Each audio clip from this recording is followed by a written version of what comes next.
What an interesting song. I love this song. It's got a great sound to it. I was in Colorado this last week and over the weekend, and as I was talking to Sharm and Brad on the phone and texting and whatnot, thinking about this next Sunday, this song kind of came up as one I'd heard on KXT or something, and I liked the song, but I wasn't sure exactly what the song's talking about, but I really liked the sound of it. And then as I thought more about it, I thought, well, this song is, how we kind of like to play around with the antithesis, sort of like the question that's sort of a part of who we are, our humanity. And this really sort of provides the content for the question, I think, what it means to sort of not be rooted in the ground of being. But as is always the case, when we have in here, those of you visiting for the first time, what's unusual maybe about our service is that we tend to raise a lot of questions, and rather than have a lot of answers. And then what we hope is that we find a pathway to sort of begin to pursue God in the midst of our life, that life is more about the mystery than life is about the answers. And so part of the interesting thing that you have to do when you come into this worship service, as you all know and as I'm encouraging you to do this morning, is see if you can make it fit together. See if you can make sense. And more than that, see if I make sense out of it. Because that's the challenge for me, too, is to see how all of this fits together. But I really do believe and trust in the amazing sort of mystery of God in our midst that brings insights to us when we least expect it, that brings surprising moments to us when we least expect them, that brings opportunities for connection and healing and empowerment when we least expect them because we've remembered to be open to them. So this morning I'm wrapping up our series, and our series has been on... This Epiphany season has been on this idea of living on purpose, living 6 practices for sort of living with a sense of intentionality. And so I'm going to summarize a couple of things and wrap it up, but I'm also going to suggest a final sort of practice, which really is a summary of all the other practices. But this idea of becoming who we are. And just kind of hang on to that, and I'll make more sense out of that as we get along. But one of the things that I want to start with, there it is where we were. We started off this series with this idea of a first practice. Well, first of all, we talked about this idea of intention and purpose. So I'm going to go over a couple of these things really quickly for you all who've only been here 1 or 2 of these Sundays. Incidentally, we found out this last week, a bunch of the leaders of the church, lay leaders of the church, as well as the staff of the church. It was kind of fun as we were talking about worship experiences and talking about the church's ministry overall. One of the things that she mentioned is she said in the trends across the United States for church attendance, do you know what the average church attendance is? It's like once every 5 weeks. Some of you are amazing. And the rest of you are pretty much right on track. So some of you have been here like once or twice in the last month or so, and the rest, but most of us have been in here. But I'm going to go ahead and go over what we've done. So we talked about purpose and we talked about intention. And we tend to think of purpose and intention as having sort of some direct goal in mind, some objective in mind. Like, what's your purpose? Well, my purpose is to get this thing done. And we tend to think in those terms, but if you go back to the roots of the words, which is what I'm playing with, when you go back to the Latin roots and even older than that, what you find out is that there's this sense of stretching. There's this sense of stretching forward. So yeah, it kind of plays with the idea of looking ahead, but the idea of stretching forward is this sort of flexibility, this sort of being present to the pathway. That in fact, it's as we might be familiar with this idea, it's less about the end, and more about the path or the journey. Okay? That's kind of what this whole idea of living on purpose means. Faith is a dynamic process. Faith is not a fixed process. It's not a once I've made this assertion or this ascension to certain ideas, it's done, it's all good, I've got my ticket, it's been punched, I'm going to heaven. It's not that. It's much more than that. It's a dynamic, ongoing process that is oftentimes fraught with confusion and fraught with mystery and challenges, and then lots and lots of surprises and moments of grace and wonder. So we talked about this as being kind of the process that we enter into, this idea of being open and moving toward and yet being present in the moment as we do this. And so we said the first practice was yes. Saying yes to it, saying yes to this life. Paul Tillich, theologian, said that the courage to be is this reality that we live in life that is basically a journey towards dying, towards death, that we are born, we live, we die. We have this sort of existential reality that says life is final. It has a finitude to it. It has an end to it in that sense. And so we how do we live in the midst of this sort of reality that life is filled with conflict and with finality to it? We have to live with courage. The courage to be is the courage to exist in this reality, to say yes to it. But once we say yes to it, we have started to already open up all sorts of possibilities and all sorts of opportunities. So the first practice was to say yes with life. An acceptance, as he would call it, as Paul Tillich called it, to begin with our acceptance of God's acceptance. That's essentially what it means to be saved, if you want to get right down to it. It's accepting that we are already accepted. And we can look back at our own lives, or certainly people we know or people that we're close to, how difficult that simple idea is to come to terms with. That's saying yes. The second thing we talked about was practicing generosity. But we talked about generosity not just in the sense of your tithes, your gifts, your offerings. All that stuff is important in our lives. I think it's important to learn to let go of stuff. I just think that's important. I think once we learn to let go of things, we discover all sorts of other things that open up. But when we cling, we develop a discipline and a habit and a lifestyle of sort of living in a small world. The more we learn to let go, the more our world opens up. I think that's just a fact of our lives, of our existence. And it's also a very important aspect of our faith. But when I'm talking about generosity, I'm talking about something even more than that. I'm talking about openness. How generous is our thinking? How generous is our ideology? How generous are our politics? How generous is our faith? How generous is our lifestyle? How open are we towards giving other people space to come to a sense of that acceptance? So generosity is a practice not simply of just giving, but of literally being open, of providing space in the presence of others to be themselves. Inclusiveness and openness and affirming of one another. Generosity is this practice of letting go of our walls, of our divisions, our dividers. So we talked about speaking of integrity. Speak to integrity. I don't know if you guys can see this because this is getting kind of... Can you see this all right? In the back, kind of, sort of? Maybe? Yeah? Okay, all right. So, speaking, need to get a new marker. We don't use this very often, but I think it's helpful just to line up the 6 Sundays that we've had. Speaking to integrity. Now, you know what the meaning of integrity is, right? Integrity is wholeness. It's how everything's held together. It's how everything is held.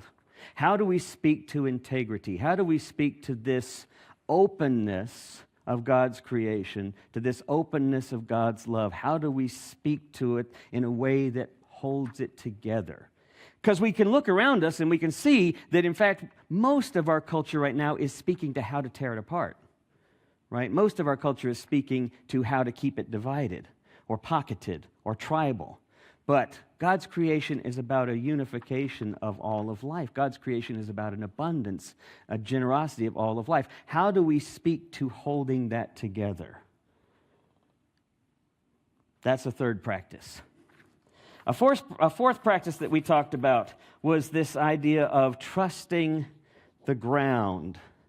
The Apostle Paul Tillich, theologian, talks about the ground of being, but it was the words that the Apostle Paul spoke to the Athenians at the Parthenon as the philosophers and teachers were talking about their various philosophies and gods, and there were all the statues all around, and then there's the one statue there that says to the unknown God, And Paul takes advantage of that and says, we speak of the God that's the very ground of our being. This unknown God is the God, in fact, that he says is very known to you, very real to you, as close as your next breath. Sometimes people ask us, why do we do this kairos thing, right? Why do we do this sort of breathing thing that we practice sometimes?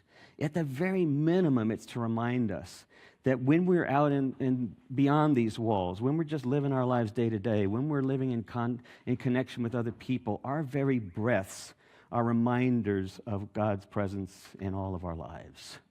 That we are as close to the sacred in those moments as we are in here and anywhere else, or even in our own little private safe places. We are more in God's presence outside those safe places, as close as our breath. Trusting the very ground of our being. I told that wonderful story. Some of y'all weren't here, so you didn't hear it, but I'll give you the summary. The guy falling from the cliff and grabs hold of the vine where he looks up and the mice are eating at the vine at the top, and he looks down and there's a mountain lion at the bottom looking hungry, and then the guy calls out, is there God? Is there anybody up there? Well, the first story is that God said, let go, trust. And then the guy says, is there anybody else up there?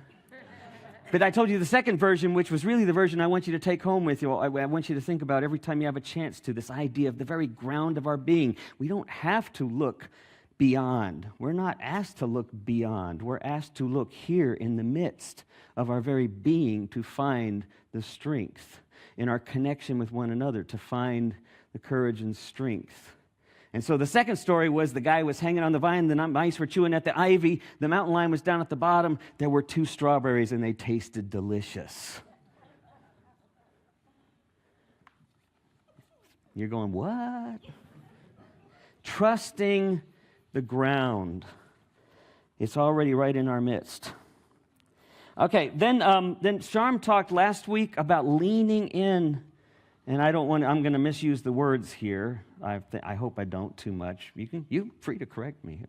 But leaning into our suffering, and we do that, our pain. Life is going to have these moments. Life is challenging in these moments, not only for our own lives, but for our community, for our world. How do we solve all these problems? How do we manage this reality?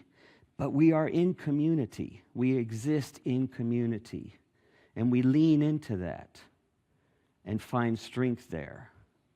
So we have these 5 practices, and our 6th one is this idea of becoming who we are. Okay. Becoming who we are. I'm going to unpack that a little bit. What do I mean by that?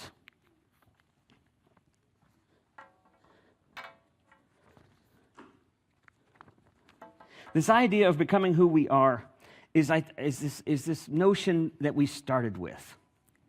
We start with this idea, I think, in our lives that we have sort of a final chapter, that we have goals and that we have sort of end points and we have the way that the story's supposed to look. And that's the first place we start getting in trouble, is when we start setting up, this is what God is supposed to look like, this is what my life is supposed to look like, this is what my family was supposed to be like. And a percentage of us, seriously, quite frankly, get away with that. We're really blessed and lucky and fortunate that it all turned out exactly as we expected it would. The vast majority of us end up finding out that we have to adjust. We have to improvise. We have to rethink. Sometimes we can't rethink. Sometimes we get stuck. Sometimes we get locked. And when we get locked, things start happening. Life starts falling apart around us. Internally, we start losing it. We start looking for some kind of answer. I want to think about this text in kind of an interesting way.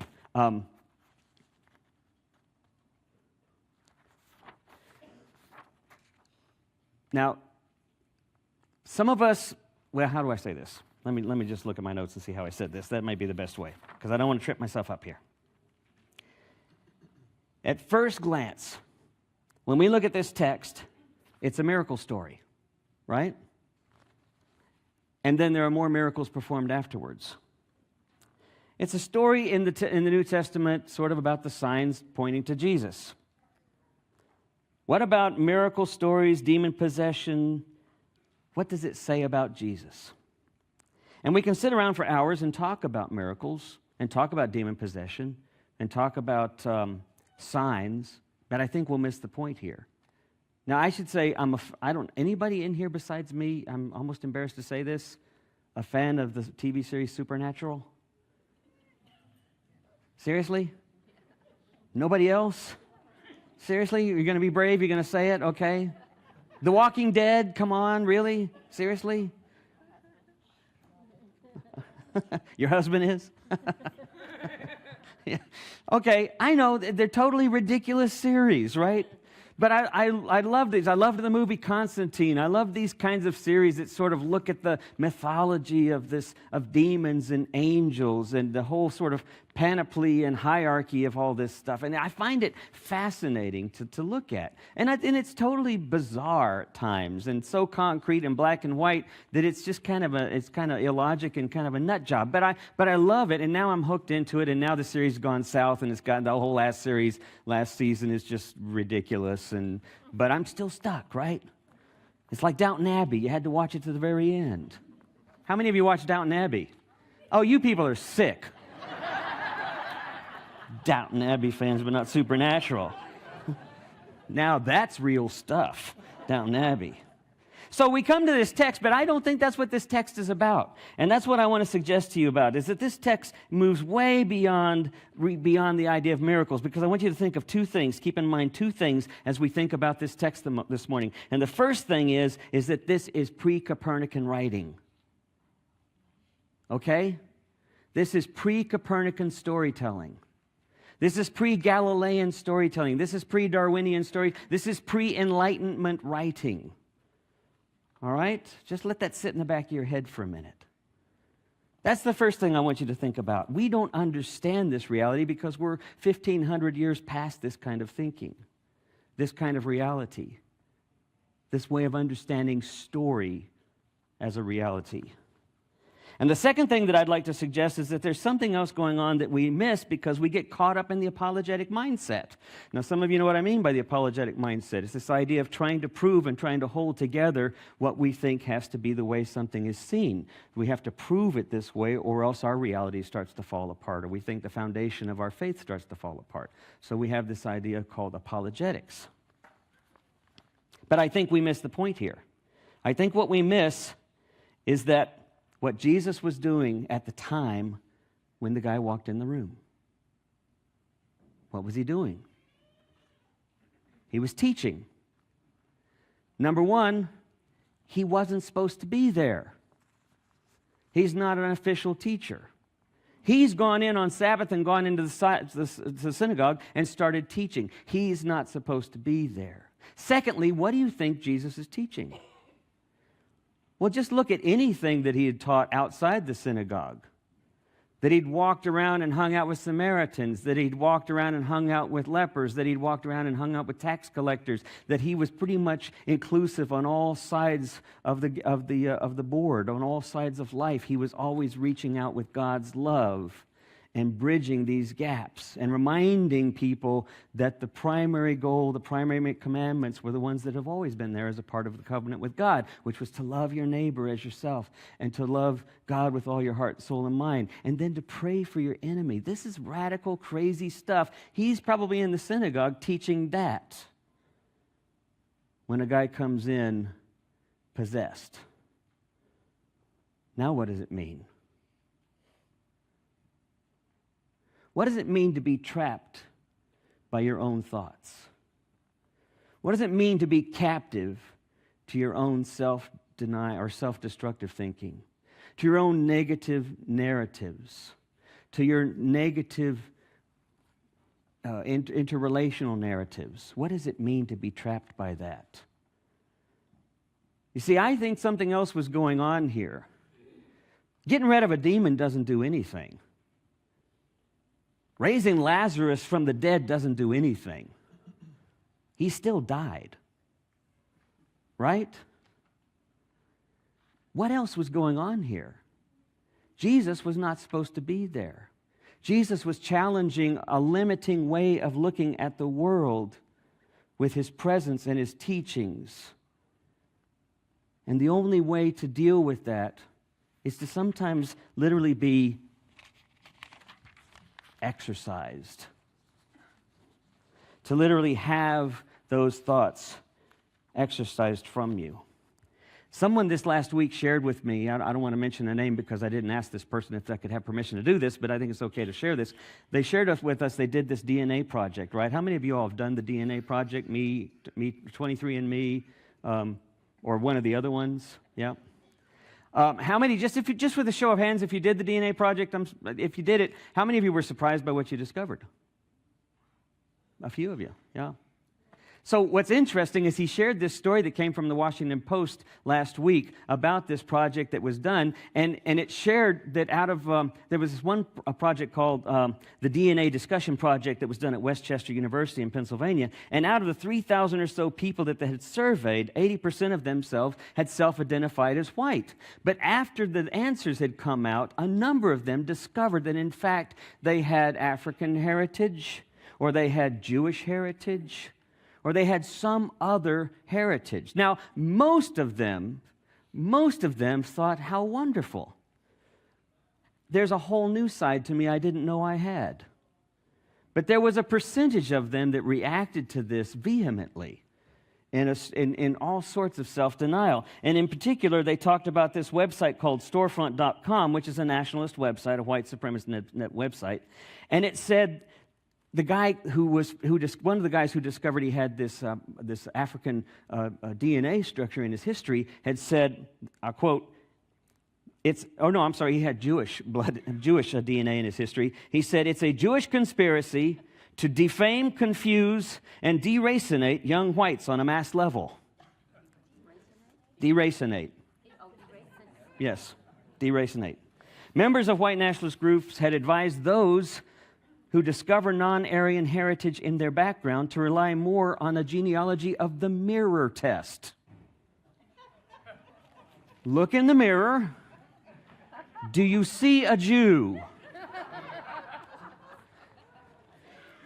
But what strikes me as fascinating about this is the lengths to which people will go to protect their view of reality. The difficulty with being open to the possibility that there is a greater depth to our being than we are willing to sometimes accept. That in fact we have a difficult time rolling away these walls of our definition, of our defining, these things that divide us from one another, of moving beyond them and seeing that in fact there is great joy and possibility in connection. That we can't avoid connection. We can deny it. We can try to trap it inside. Eventually it will eat away. It may not eat away at you as an individual. It will eat away at us as a culture. It'll eat away at us as a community. Band, you guys can come on up here. That was actually your hint. I didn't, the roll away part, yeah. But it strikes me as interesting. My uncle, I've shared this before, and I want to close with this one thought here before the band begins to sing, is that when we become who we are, the whole point of all of these practices is to begin to open us up to experience the wonder and surprise that happens in connection. That while it can be scary to open up to others, while it can be scary to question our own thinking, that in doing so we begin to find there's a deeper, stronger root that connects us. There is a deeper, stronger foundation to our lives and our faith that is there for us. My uncle, when he found out that he had Jewish roots, he was excited because he wanted to move to Israel, and he had gone over there to basically convert Jews to Christianity. He was a whole part of this whole different kind of movement there. But my other uncle, when he found out, he sent a letter to him saying, "Don't say that, we are not Jewish." And so my wife and I started sending him Hanukkah cards every year. And then he would write us and say, "Stop sending us cards." And I'd say, "Embrace your Jewishness," you know. But it was such a small part of our lives, right? You can just go on further back. We're all still connected, right? Just keep going back. We're still connected. Once we get to that place, we begin to discover that the kingdom of God is not a Roman Empire. It's a kingdom. Amen.